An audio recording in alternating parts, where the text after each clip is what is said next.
between Alexander and Annalise, a forbidden love is blossoming quietly. They have to face not only the external wars and threats but also the contradictions and opposition from within their own families. Welcome to the Alpha's Love channel. If you enjoy this story, don't forget to subscribe and give it a thumbs up. Chapter 41 analyzes POV. Another surprise. I groaned despite the excitement bubbling under my skin as Alexander exited the room, letting me get changed. His laugh resonated outside the room as he said, "Get ready."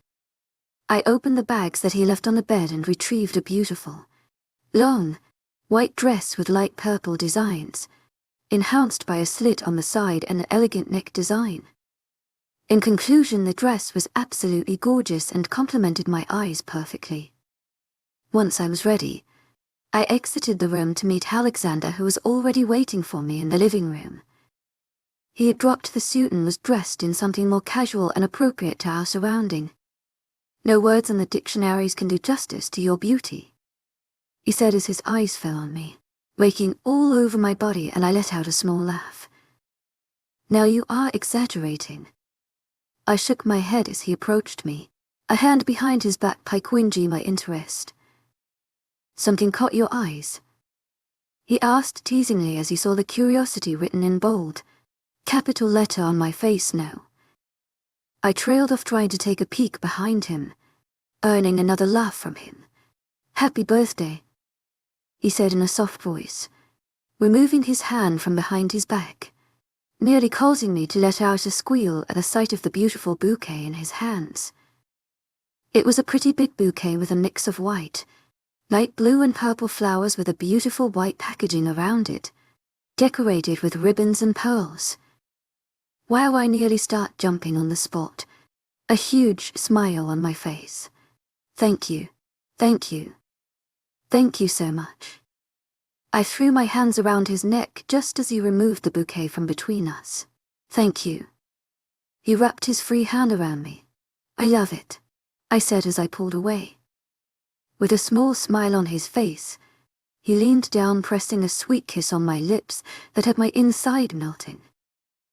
He handed me the bouquet as we pulled away. I happily complied and took the beautiful flowers in my hand. "Let's go."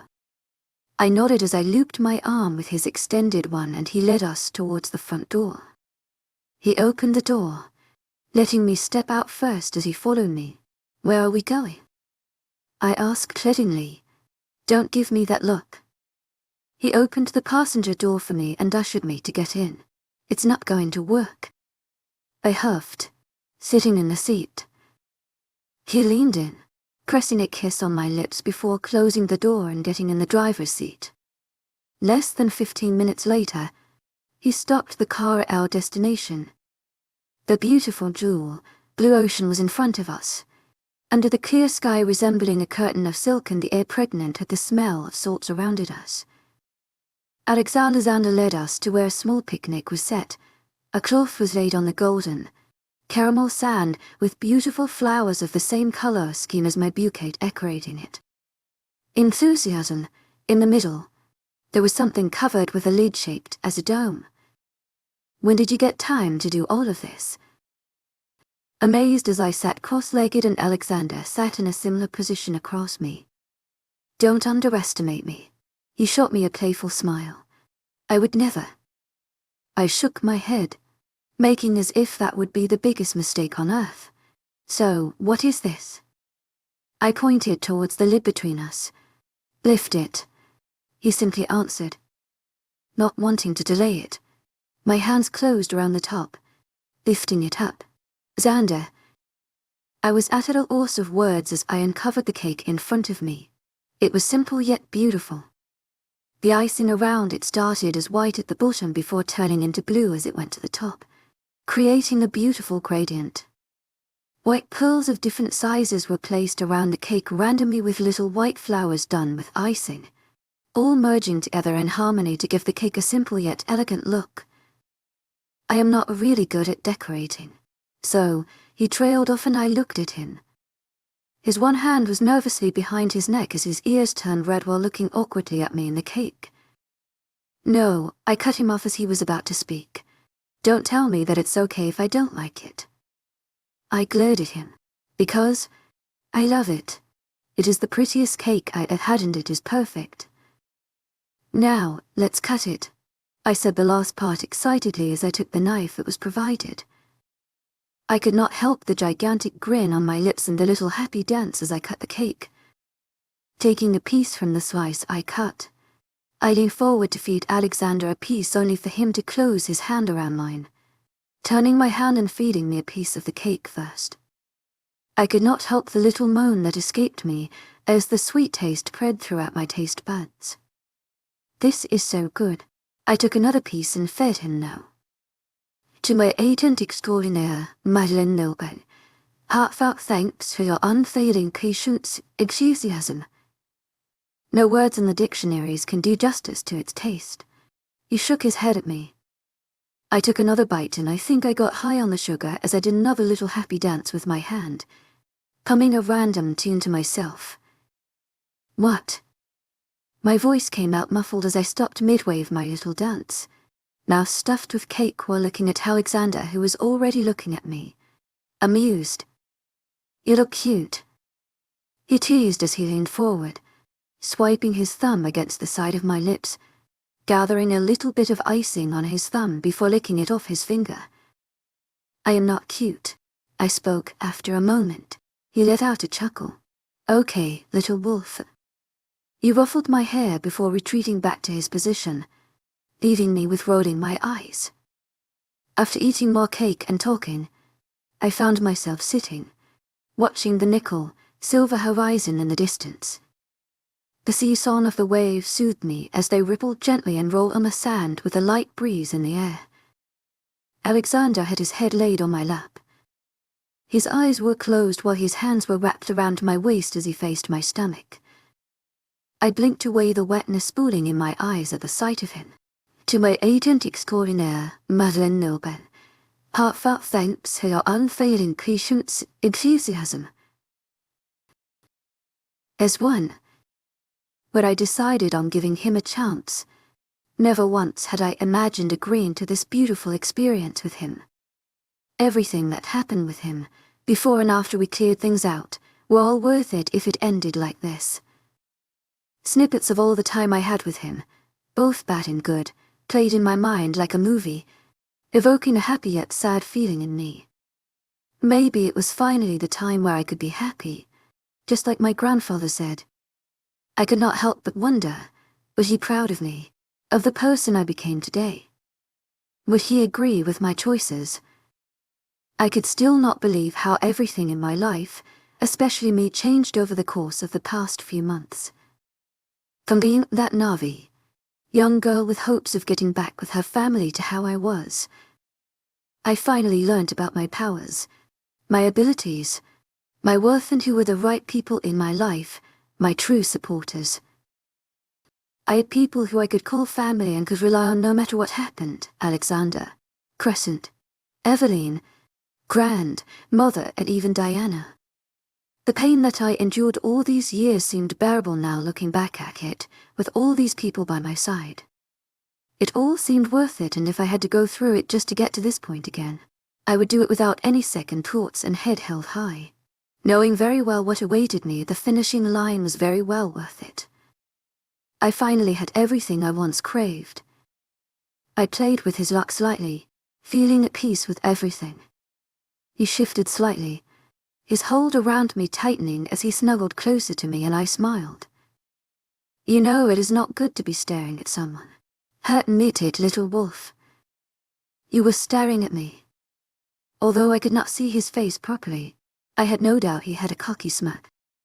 I know I am handsome. He turned, proving me right. Be careful, your narcissistic side is beginning to show. I rolled my eyes. He shifted so that he was facing me properly, a smile of his lips. You should smile more often. My fingers traced his jaw softly.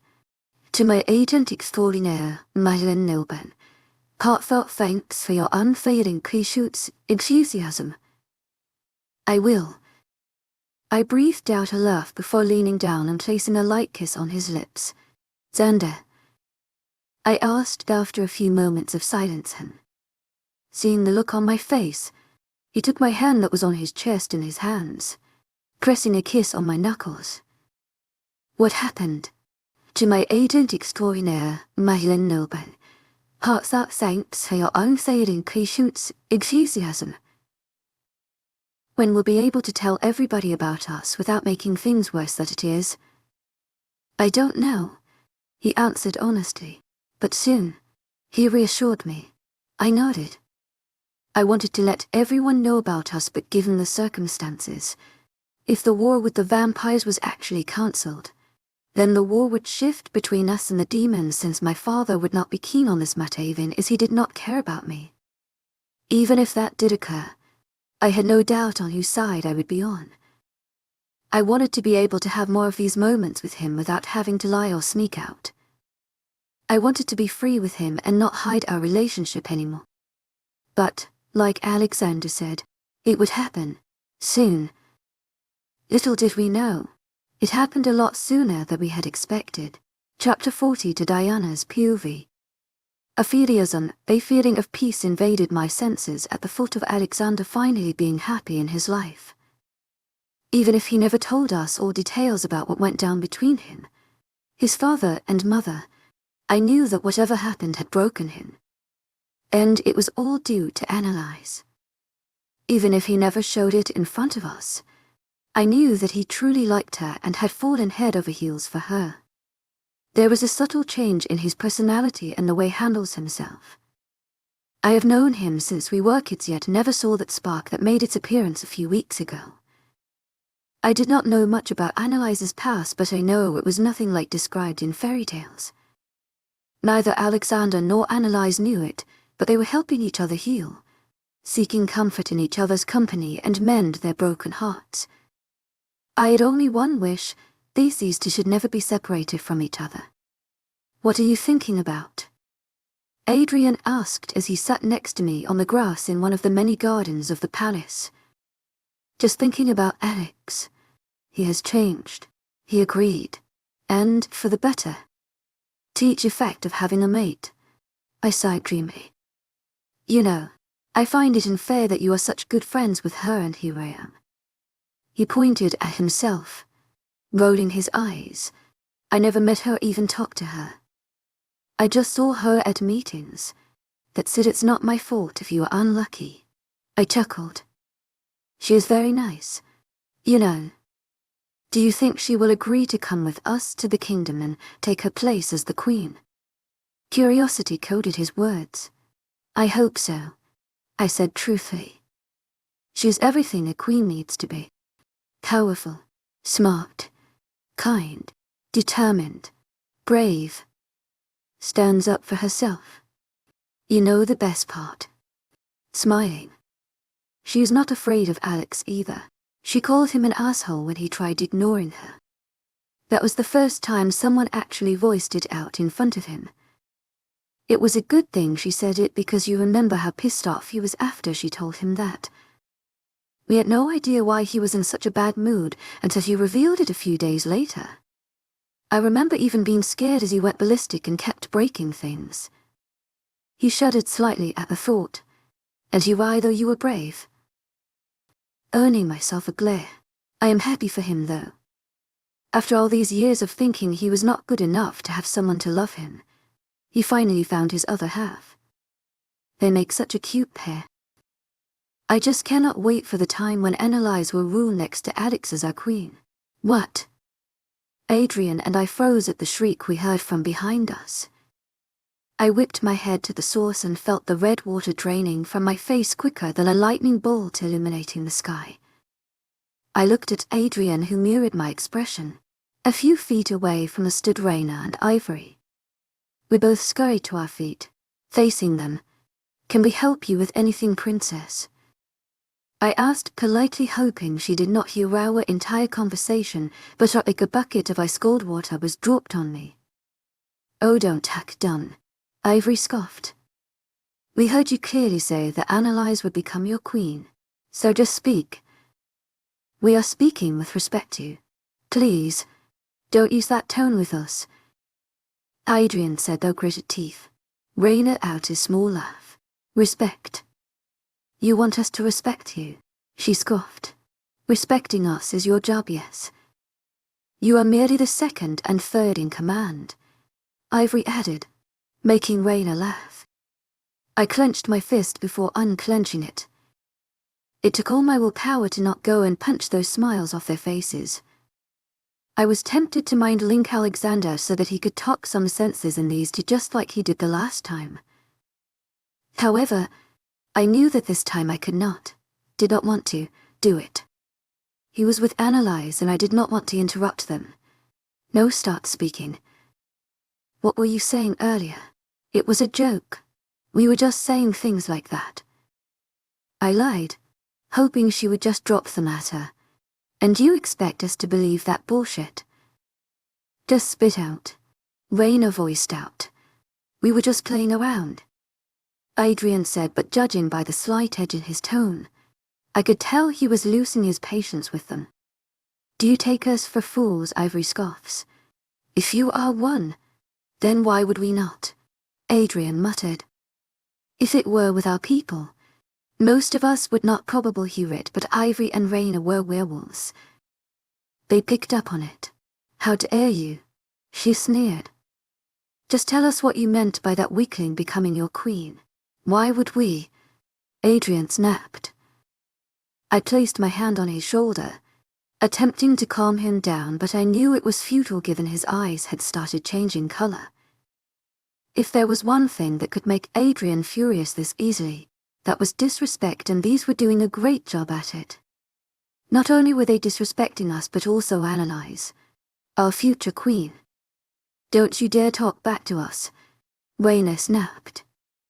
I am the future queen. I need to know what you meant by one of our kind becoming the queen of demons. Ivory said the last part with disgust. That's right. You are the future queen, not the queen. Know your place. You don't have any title except for being Rayanne's mate. My eyes widened at his words as he revealed his black eyes. Ivory and Raina took a step back in shock. To my agent extraordinaire, Madeleine Nolben, heartfelt thanks for your unfailing patience, enthusiasm. Calm down. I stood before him, praying nothing becomes worse than it already is, but it seemed like the gods were against my peaceful wishes. Adrian sidestepped me, lunging at Ivory. To my agent extraordinaire, Madeleine Nolben, heartfelt thanks for your unfailing patience, enthusiasm. Just before he could touch Ivory, a blow passed in front of he, and the next thing I knew was that Adrian was unconscious on the ground. Oh my God.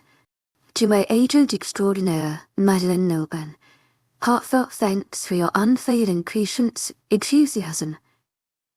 I rushed to his side. Just as I was about to mind link Alexander, something was injected in my neck before a cold blanket of nothing engulfed us. I woke up to the sound chains rustling. I slowly opened my heavy eyelids and sucked in a deep breath at scene in front of me. He had his hands tied to heavy metal chains to each side of his head, and he was thrashing around, trying to HET free. Red water dripped from his wrist where the chain had dug into his skin, exposing his flesh. To my agent extraordinaire, Madeleine Nolben, heartfelt thanks for your unfailing patience, enthusiasm. My voice echoed in the unknown room. You will only hurt yourself even more. My voice was hoarse, my throat dry as I felt something pounding in my head. His eyes snapped to me. Thank God you are awake. I can't link Alex. I tried linking him only to let out a grunt as I felt a strong mental barrier between us. Why? They must have drugged us. He pulled at the chains in an attempt to free himself. Well, look who decided to finally wake up. Ivory's voice infiltrated the silent room.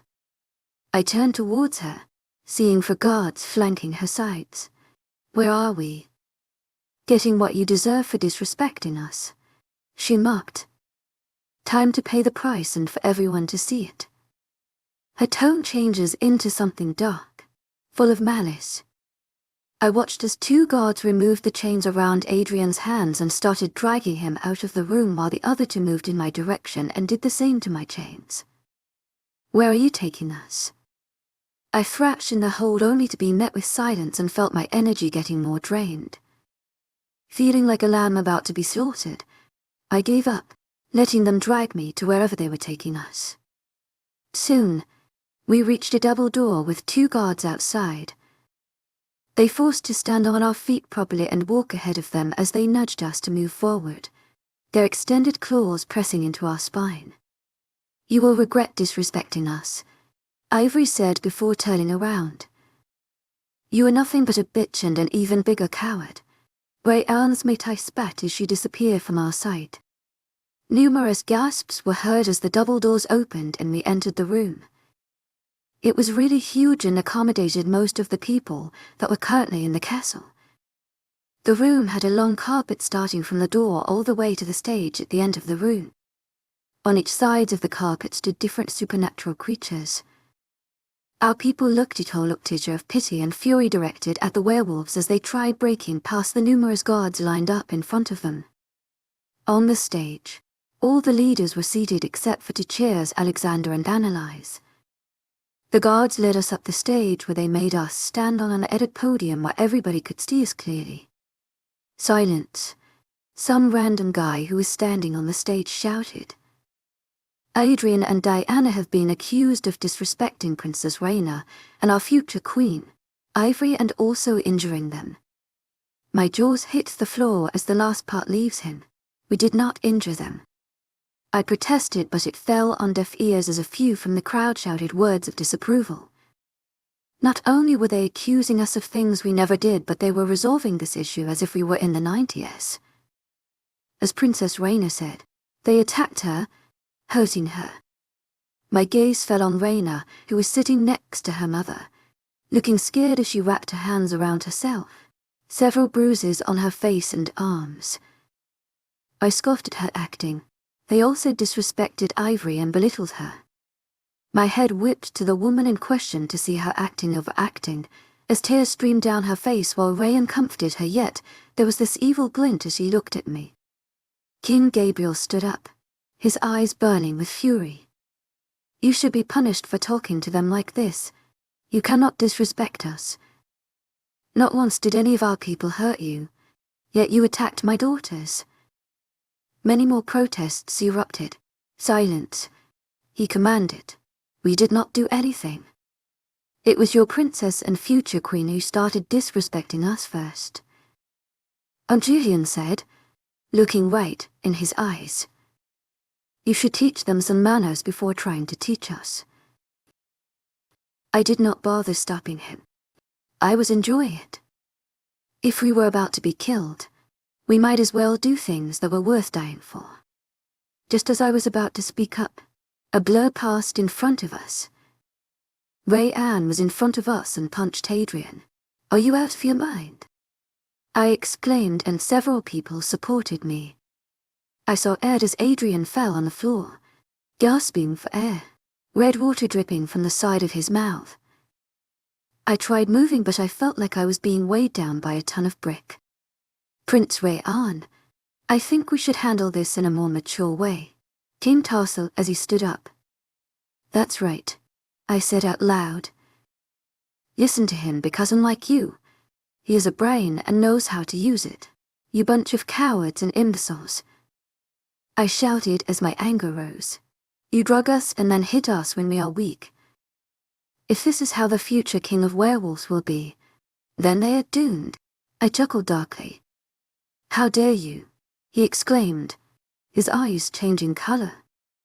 He took menacing steps towards me, a growl leaving his throat and claws extended as he aimed it at me. Shouts erupted throughout the room, but before anything could happen he was thrown off the stage. Chapter 43 analyzes POV. Anxiousness and nervousness formed hands around my throat as we drive back to the castle. After spending some more time by the sea, we finally had to head back to the palace, much to my dismay. It felt funny how I did not want to go, and then I was the one not wanting to return back. Ever since we left the villa, There has been this gnawing feeling building up inside me, growing stronger as we near the palace. To my agent extraordinaire, Madeleine Nilben, heartfelt thanks for your unfailing patience, enthusiasm. I could not decipher what the feeling was or why it there in the first place. Are you okay? Alexander asked, giving my thigh a squeeze. I simply hummed in response, my mind occupied by my tangled thoughts. Are you sure? He asked again, his voice gentle. I looked to the side to find his eyes resting on me, concern etched on his face. I gave him a light smile as I threaded my fingers through his that were resting on my thigh. Just a little nervous. Why, don't know. To my agent extraordinaire, Madeleine Nilben, heartfelt thanks for your unfailing patience, enthusiasm. I just feel weird somehow. Are you sure you are fine? Did you get sick? Was it because of the swim last night? No. I reassured him. It feels like something happened or will happen. I don't know. It's probable the stress about the meeting with the vampires and the war. Don't worry too much about it. He brought my hands to his lips, pressing a kiss on my knuckles as he refocused his attention on the road. Easier said than done. I leaned back in my seat. My shoulders slumped. I know what can fix it. A small smile on his lips.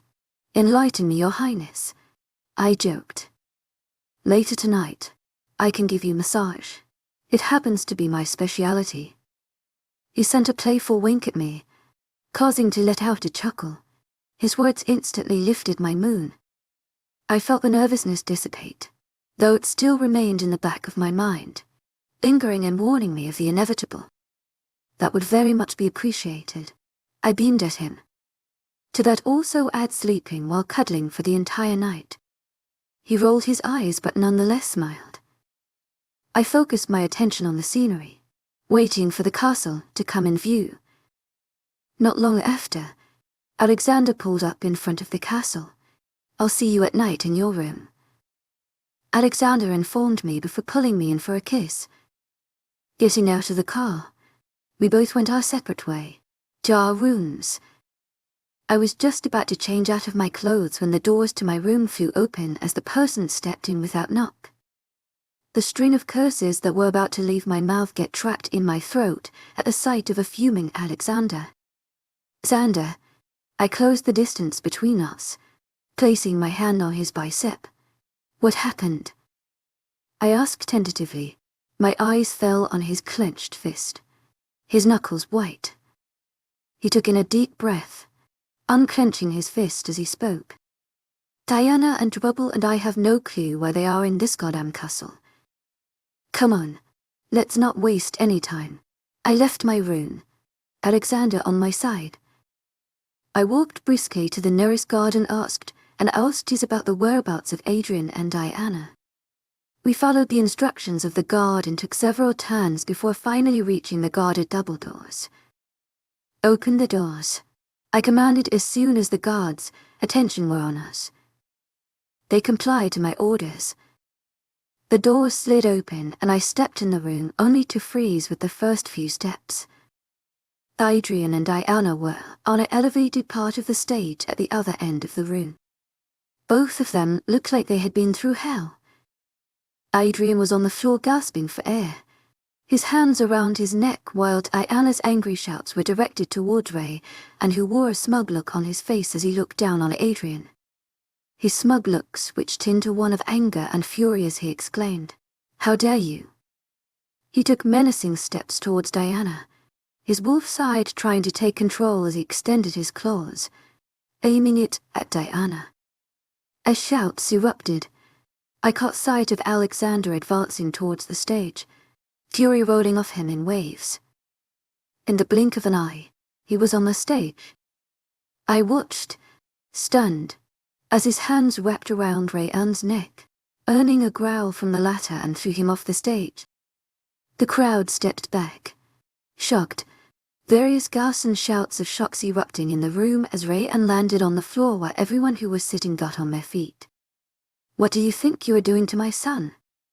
My father shouted, his wolf fighting to take control together while his eyes changed colors.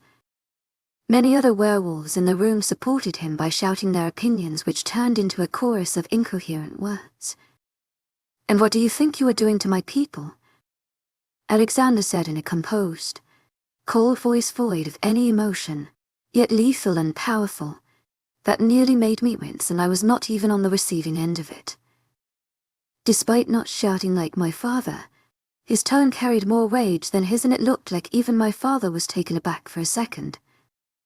Even from where I stood, I could see the fury dancing in his icy eyes and his white knuckles as they hung by his sides. Before things could get worse, I dashed to the stage where they all stood, standing next to Alexander.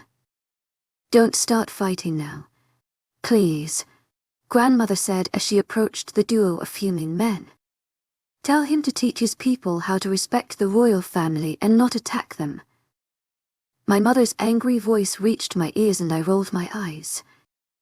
"Way to know how to take care of the situation. Can you tell us what happened exactly?" I spoke up and she threw a glare at me which I mirrored with my own, causing her to look away.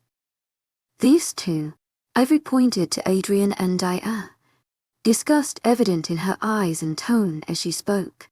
"They disrespected us and then insulted us with vulgar words."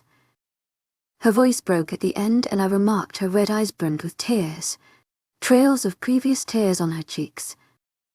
"They also attacked us." Wayne stepped up from behind her, her own face puffy and eyes red. She pointed to the scars adorning her face and hands.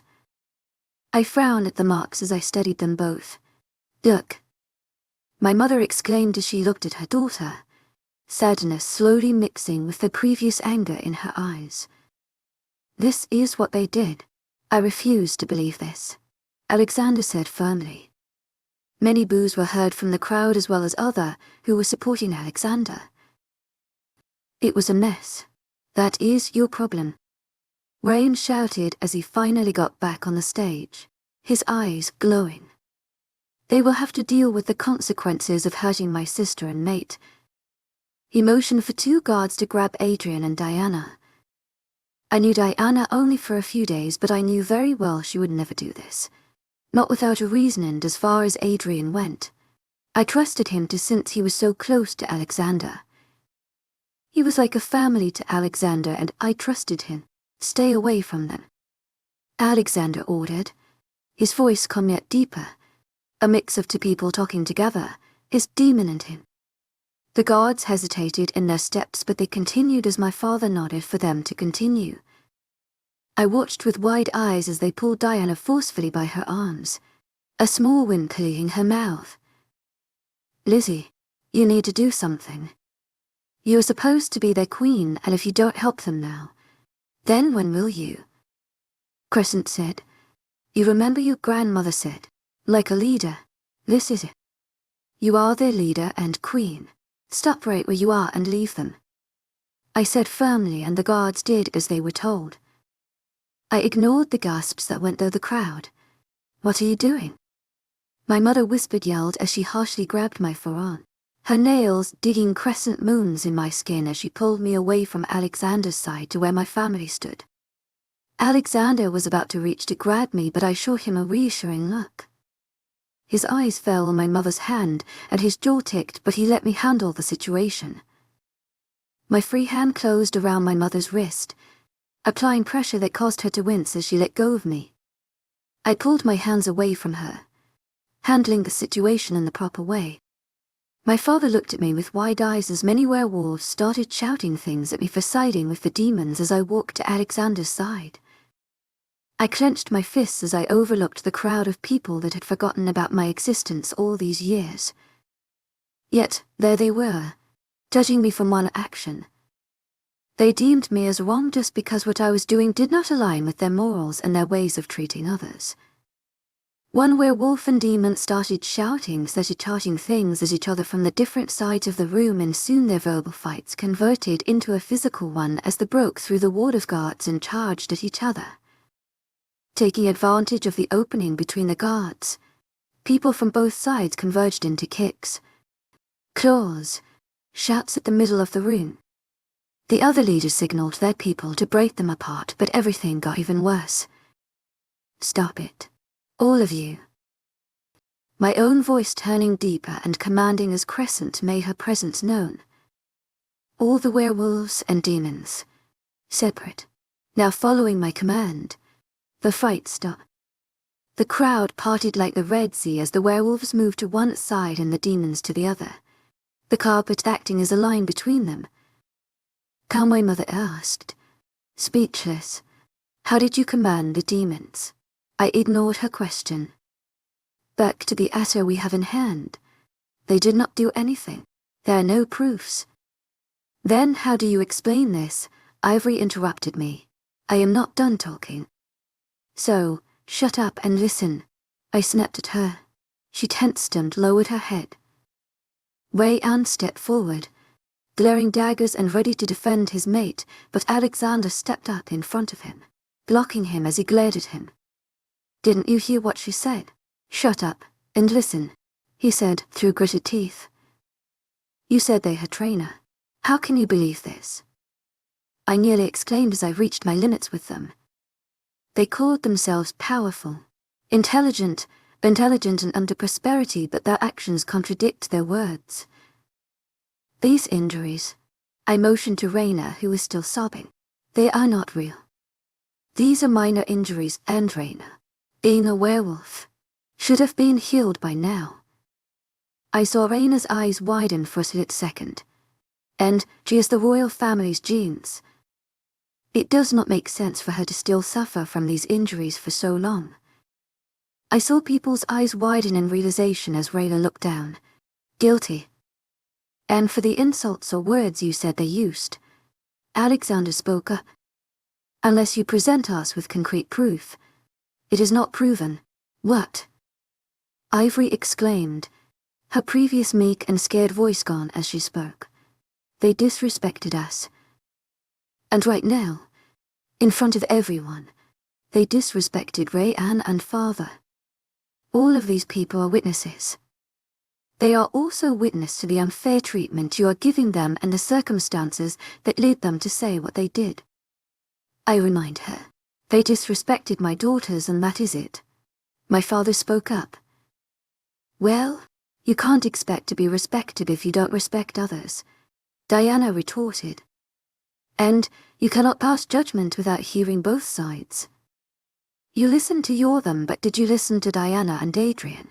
She is right, King Gabriel. King Tarsel supported me. We told you this earlier, but you did not listen to us. Now look where it led us. I could tell by his tone that he too was getting fed up. They need to be given the chance to speak. Not waiting for my father's response, he nodded to Diana to start speaking. After telling us their side of the story, I was in disbelief. I knew Diana and Adrian would never do what they were accused of, but I did not imagine that Diana and Adrian would not only disrespect them but also frame them. I think it is clear who are the ones guilty here, and if you decide to turn a blind eye to it, that is your business. Alexander said, controlling his anger. I sighed and went towards Diana. Using my magic, I undid the chains that tied her wrists together before casting a spell that caused the effect of whatever drug she was under to dissipate. I move on and did the same to Adrian. Are you guys fine? I asked, but instead got pulled in a hug by Diana. I patted her back as Alexander helped Adrian to his feet. I was about to tell Adrian and Diana to leave and get some rest when my father's angry voice boomed in the room.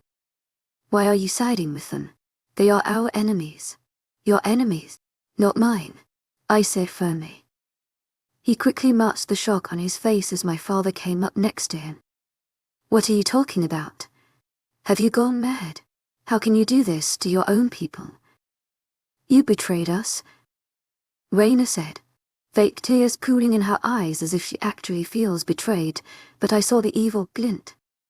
I know you did not stay with us so long, sister, but how can you do this? This is not the behavior that is expected from a princess. You are a disgrace to our family. Mother said with no regret, looking at me with disgust. I heard some gasps followed by murmurs that grew strong by each second, but I did not pay them any attention. I simply stared at her, bored and unaffected. I was surprised when I did not feel anything. Not even a sting from her words. I had indeed finally moved on. Nothing remained between us. I completely let go of this family and found another family. My real family. Don't talk to her like that, Alexander said between gritted teeth, shocking her and my father. Why are you two supporting each other? Ryan asked suspiciously. Maybe she is sleeping with him. Raina muttered, but judging by the smirk on her face, everyone here. It was her intention. What? Did you not see how they kept spending time together? They went to find the stake together, but who knows what actually happened. We also heard Diana and Adrian talking in the garden. Something along the lines of Annalise becoming Queen of the Demons. I re-added it and I could not help the gasp that escaped me and my eyes widened. Diana sent me an apologetic look. Alexander and I locked eyes, conflict evident in his eyes, and I was sure mine was no different. Let him do it, Lizzie, and be over with it. You will be free with him. I let out a shaky breath and nodded to Alexander. Chapter 40 for Alexander's POV. She released a shaky breath as the indecisiveness in her eyes died to be replaced by something firm. She nodded at him, decided, and I knew it was time to finally put it all out in front of everyone. Just do it. You two can finally be together in front of everyone. Elias urged me to speak up. Because it is the truth. Gabriel and his family froze in their spot, not believing what I said. Too bad, it is the truth and they cannot change it. She is my mate. The queen and leader of the demons. I expect you to talk to her with respect. Each of her family received a cold glare from me as I spoke. What I said was the truth. I had not yet introduced her to anyone at my kingdom, and no ceremony had been done yet to coronate her as queen, but she was their leader. She was their queen and she needed no crown. Countless gasps erupted in the crowd again as they all looked taken aback. The only person smiling in the room was grandmother, and I knew that she would support us no matter what others said or however many norms we went against. And from the several talks we had, somehow, she worked her charms and became a mother figure in my life. This cannot be true, Annalise's mother, Isabella said. Too bad it is. Diana said as she stood behind Annalise, supporting her. Everybody clear the room. Gabriel said, motioning for the guards to get everyone out. Please tell your people to leave the room. He requested the other leaders, who complied. People from both sides of the carpet moved towards the big doors, emerging into the hallways. Their voices got locked outside the room as the door closed. King Gabriel, our people are leaving, but we are staying. King Tarsal said, and Gabriel seemed taken aback by his words. I know that this is a personal matter to you, but I feel there are things that have been kept hidden from us. Yes, and we need to know if this could affect us. The war with the vampires, Queen Eleanor said. Not only this, but we need to know if we are standing on the right side. King Tarsal added, looking between Gabriel and I. We understand your concerns. Grandmother accepts. This cannot happen. Gabriel said, the vein in his forehead making its appearance. You two cannot be together. He is our enemy and will always be. We do not accept this, and will not allow it. I will do whatever it takes to keep you away from my daughter Alexander because you have corrupted her. I nearly scoffed at his words. With what right? Annalise suddenly snaps, her eyes burning with anger and her voice firm. With what right do you think you can or cannot accept this? What makes you think that your approval matters to me? She scoffed, glaring at Gabriel. I don't know how you have a say in my life when all of this time you made it clear that you wanted nothing to do with me. With my life? You did not even consider me your daughter, did you? What does she mean? Queen Eleanor asked, her eyes curious as she looked at Annalise and her family.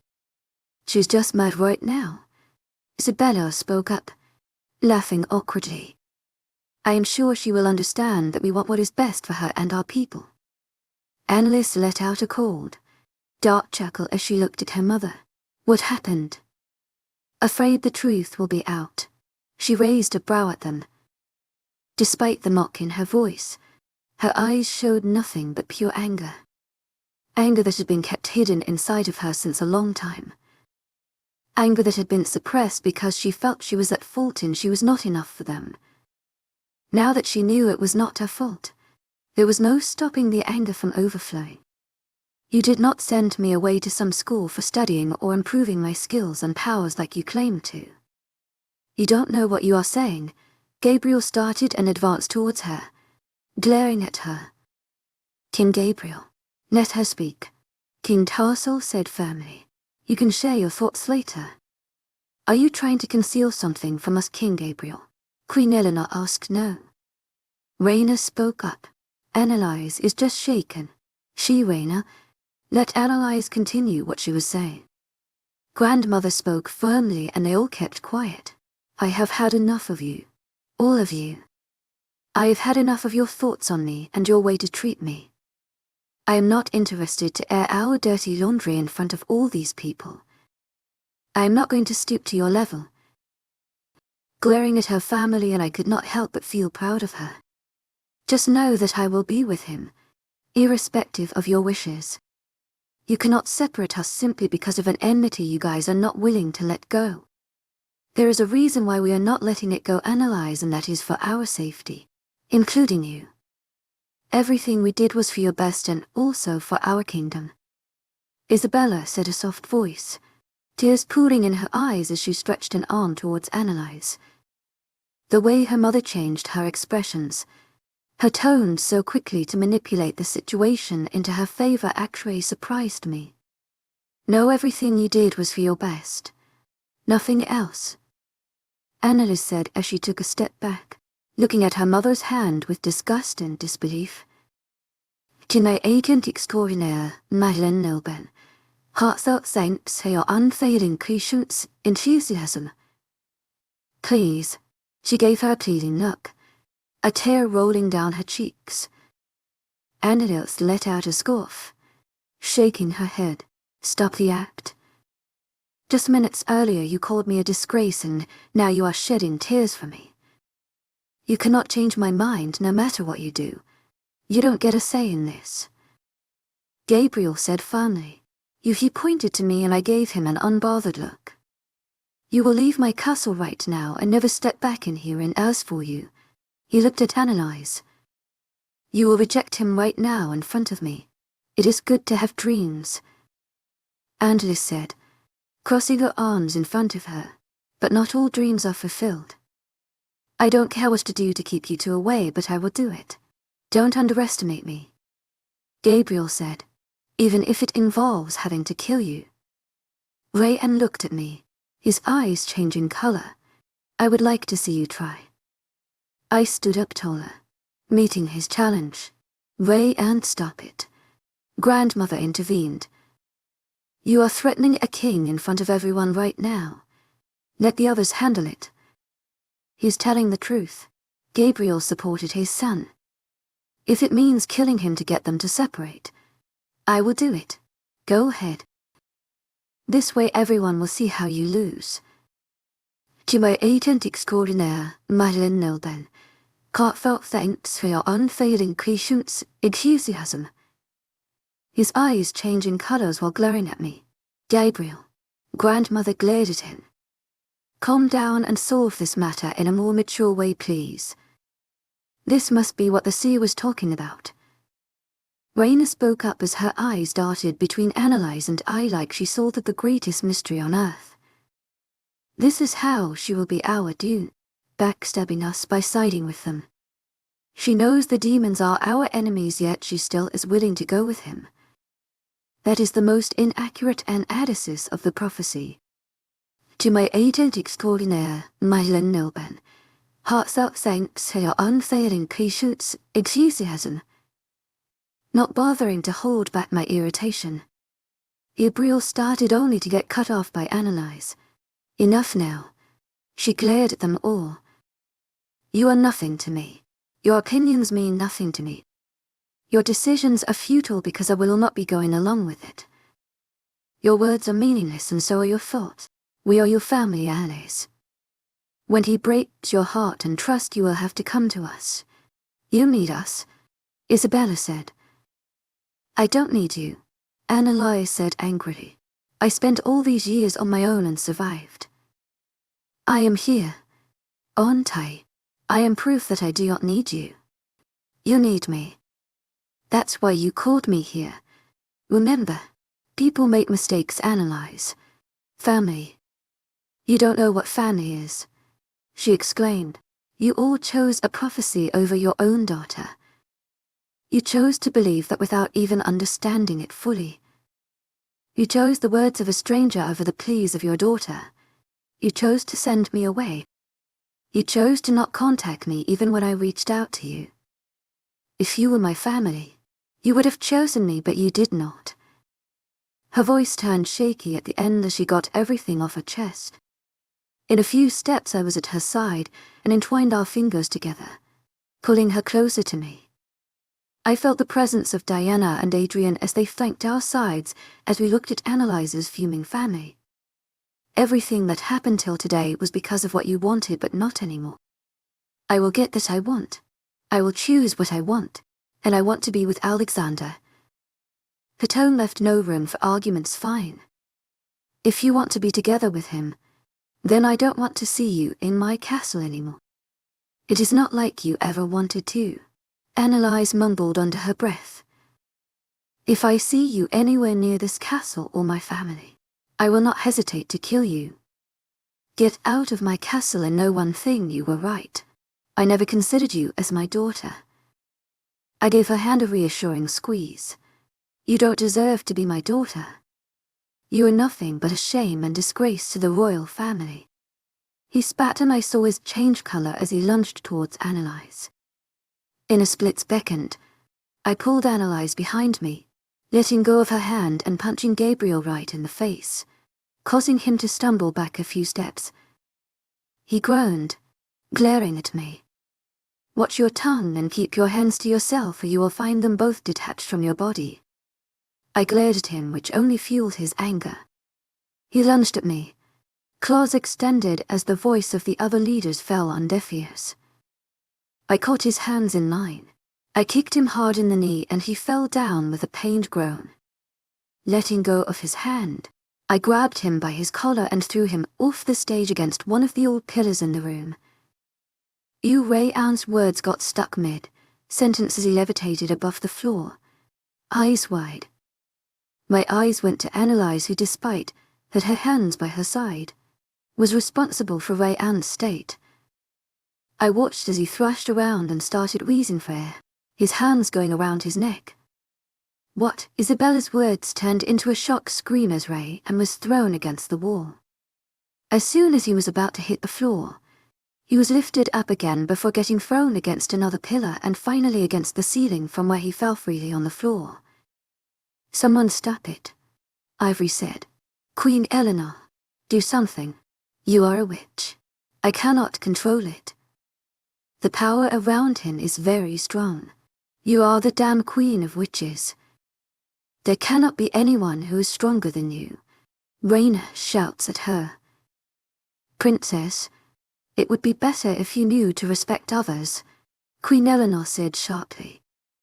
And as for your brother, I cannot do anything. Looking at Ray-Ann. But Annalise was not finished with him as she lifted him yet again, doing some sort of spell that had him screaming as he levitated above the floor. His hands and feet were immobile.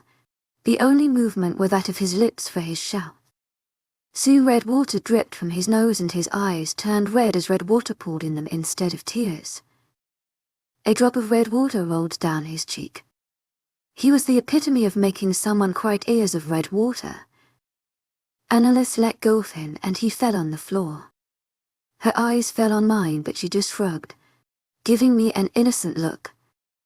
You, Gabriel's pissed-off voice reached our ears as he dashed to the stage, standing in front of us, eyes glowing. You will regret this, he told Annalise. You might be with him for the time, but that will not last long because he will see the real you. Pathetic. What? I saw Ed as I punched him again before wrapping my hand around his throat, pushing him against the nearest wall. He looked at me with wide eyes, as he thrashed in my hold which kept tightening. I lifted his body up, his feet dangling in the air.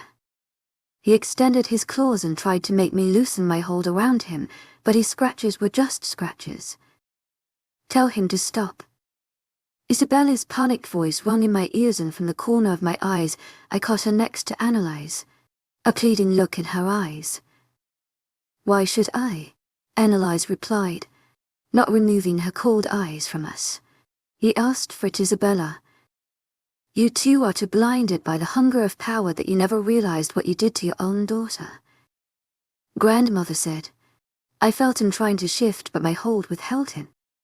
With my free hand, I threw another fist at his face, causing his head to bump into the wall behind him. Letting go of him, he fell to the floor as the rest came rushing to his aid. As for staying in your castle, we are leaving, I informed him, brushing my hands together. And I will make sure this enmity between us will come to an end, but it will be by killing you. You will regret this, both of you. His shout turned into a fit of cough behind me as I walked towards Annalise, snaking my hand around her waist and pulling her out of the room, Diana and Adrian following us. Chapter 45, Alexander's POV. What are we going to do? She asked curiously as we made our way through the hallways of the stupid castle. I pulled her closer to me as we entered the more crowded parts of the hallway, ignoring the looks thrown at us from the people parting to let us pass. Leaving, I replied as I led her to my room. Then why are you taking me to your room? She fired another question as I opened the door to my room, letting her enter first and closing the door. She did not get the chance to ask the next question that was on her tongue as our lips connected. My hands looped around her waist, pulling her closer to me as I backed us up to the wall behind her. I pressed her body against the wall as she kissed me back. Her hands tangled in my hair, fisting and pulling at them lightly.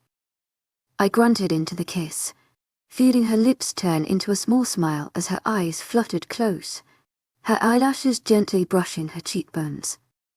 Sparks erupted under my skin as my hands wandered along her curves, getting the feel of it engraved in my mind. Her hands lowered to my neck, grabbing my collar in her hands and pulling me closer to her, and I could not help the slight lift on the sides of my lips. My hands lowered down her back, squeezing her ass, earning me a gasp. I slid my tongue in her mouth as one of my hands fisted her hair, tilting her head to the side as I deepened the kiss. She let out a soft moan which traveled all around my body. The effect she had on me was something I never expected anyone to have.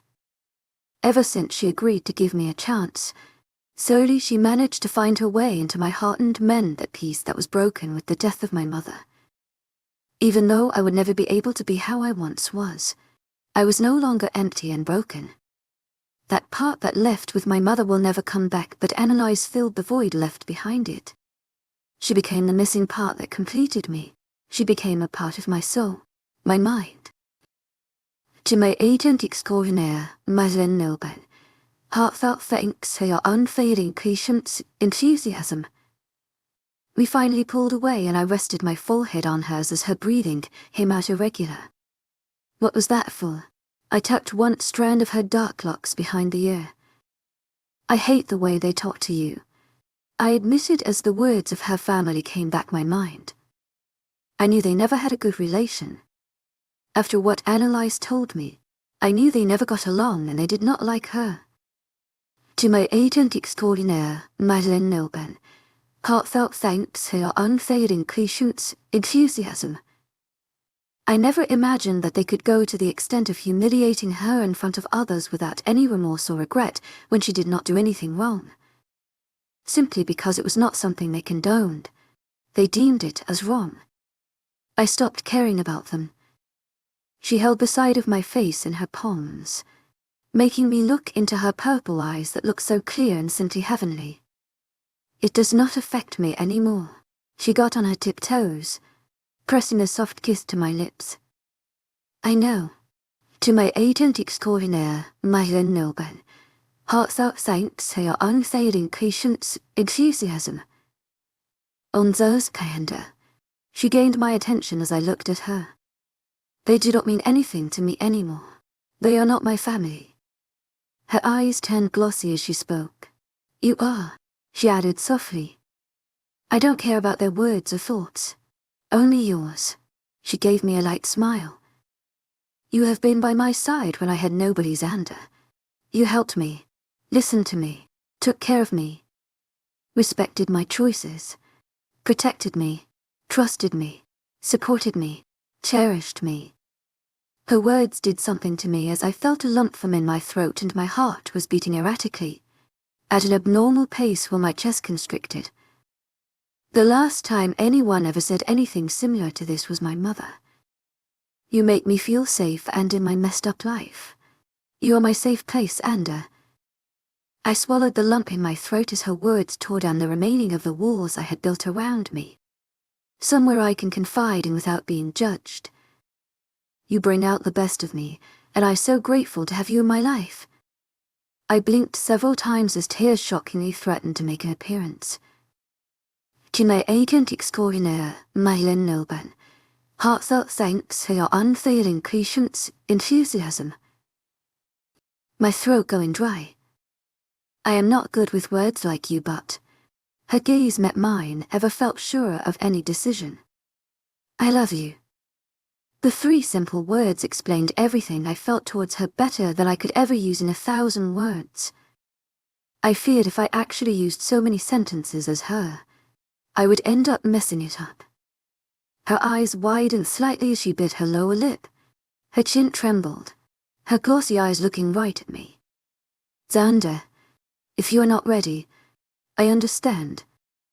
She cut me off by kissing me, her hands around my neck. The kiss was different this time. It was slow and sweet with all of our emotions being poured into it. It felt like nothing I ever experienced as I traced the seam of her lips slowly. I felt the last, thin barrier that was keeping us away from each other disintegrate into nothing. I love you, she whispered as she pulled back, tears running down her cheeks which I kissed away. We finally made it. We are going to my kingdom. I informed her. What if they don't like me? She sniffled. What if they think the same way as my father and don't want me because I am a werewolf? Nothing like that will happen, I reassured her. You helped us earlier, and you are not simply a werewolf. You have equal power over them as me. I reminded her. So you are their leader. She smiled feeble, leaning her head on my chest. I hope so. She wrapped her hands around me. Let's get packing, little wolf. I kissed the top of her head. Xander, I am nervous. Her voice filtered in the closet. I took all my belongings and got back to the room to see her plopped on the couch with her suitcase next to her. She threw her head back, resting her head on the headrest as she faced the ceiling, letting out a frustrated groan. It will be fine. They will love you. I stood behind the couch, looking down at her. I will always be with you, Liz. I leaned down, pecking her lips, and she offered me her cute smile. Everybody is ready and waiting outside, Diana said as she entered the room, making me pull away. There is something called knocking. Add it to your dictionary. I reminded her as Adrian followed her into the room. No need to get all grumpy, dude. Adrian teased, we are not used to seeing you with your mate in your room. Get used to it then. The sooner, the better. Ignoring me, he spoke with analyze. Thank you so much for helping us earlier. It was the right thing to do. Annalise gave him a smile, causing me to frown. How should I ask you, by the way? Princess? Queen? Lady? He rubbed the back of his head awkwardly. Just analyze. Adrian beamed at her answer. I'll call you. He started thinking. Is no. You call her analyze. I stepped between the smiling pair. Now get out things to the car so that we don't get late. My tone only made his smile grow. Someone is getting jealous, he said to Diana, but ensured it was loud enough for me to hear, judging by the amusement in his eyes. I ordered, causing the two to start laughing as they took our luggage out of the room. Jealous, huh? Never thought I would see that day, Annalise commented from behind me. I am not jealous, I said firmly. Yeah, and my family loves me ever since I was born, she said sarcastically. I warned her. I was joking, Xander. I simply shook my head. You have a bad sense of humor then, says the boring guy. I rolled my eyes, sliding my hand around her waist and guiding her to the door. Time to leave now, she sighed, coming closer to me as we walked through the now empty hallways. I felt my red water boil as I saw Gabriel and his standing near the exit along with the other leaders. I could not be more thankful that we were leaving. Grandmother stepped up as we neared them. She took Annalise and my hands in her, giving us a reassuring squeeze and a warm smile. You did the right thing. I am so proud of you two. Thank you for everything, I said to her, to which she dismissed with a wave of her hand. She let go of our hands, stepping back. Both Annalise and I gave curt nods to the other leaders, ignoring Gabriel and the rest of the royals as we went outside. Annalise danced beside me as we stood in front of the crowd that were waiting for us. They fell silent as they sensed our presence. I pulled her closer to me as I spoke. As you all know, Annalise is my mate and will be coming with us. I did not get the time to finish my sentence when Adrian started cheering, the others following. I watched as the corner of Annalise's lips stubbed upwards while she watched the happy crowd. They love you. I leaned down and whispered in her ears, to which she gave me a grin. You can meet her properly later. Let's get going, I said once the crowd had calmed down.